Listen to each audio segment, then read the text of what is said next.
د پخواني ولسمشر محمد اشرف غني ورور حشمت غني د تیر نظام او د هیواد د سقوط په تړاو تازه مرکه کړې او داسې څرګندونې یې کړي چې د خپل ورور محمد اشرف غني د مخالفت او سپکاوي جوګه دي. حشمت غني هغه شخص دی چې پر هیواد د طالبانو د دوهم ځل مسلط کېدلو سره نوموړی په هغه ورځو او شپو کې له طالبانو سره یو ځای سو. دا چې حشمت غني څه ډول څرګندونې کړي ویډیو وګورئ، په هر څه به پوه سئ. سلامونه زړه ته راتېرو دوستانو، مشال پریس ته ښه راغلاست.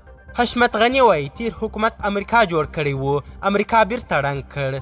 د افغانستان د پخواني ولسمشر محمد اشرف غني ورور حشمت غني په خپلو تازه څرګندونو کې ویلي دي چې امریکا د افغانستان نظام په خپله جوړ کړی و، اوس یې په خپله بیرته ړنګ کړ.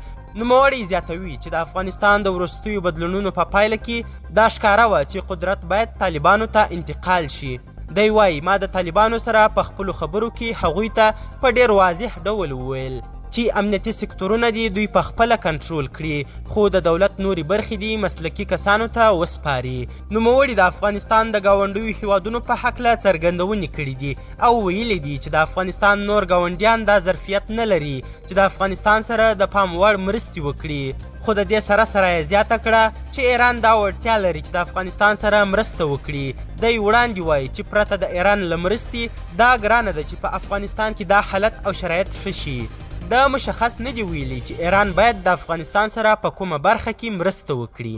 حشمت غني په خپلو خبرو کې د فساد په هکله هم څرګندونې کړي دي او ویلي دي چې په کابل کې فساد داسې نه و چې پخواني حکومت دې ټول کنټرول کړی وای، ځکه په کابل کې د بهرنیو هیوادونو سفارتونو خپلې مهرې او کسان په افغان حکومت تحمیل کړي وو او حکومت په داسې حال کې نه و چې دا خلک لرې کړي.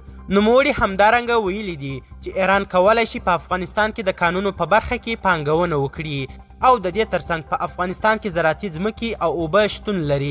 ایران کولی شي د یوه ګټور شراکت سره دلته پانګونه وکړي. قدرمنو لیدونکو زیاته مننه چې ویډیو مو تر پایه وکتل. زموږ مشال پریس چینل سبسکرایب او ویډیو شیر کړئ او که چیرته د حشمت غني په اړه کوم نظر لرئ نظرونه مو کمنټونو کې راسره شریک کړئ. تر بیا او بلې داسې ویډیو د الله په امان.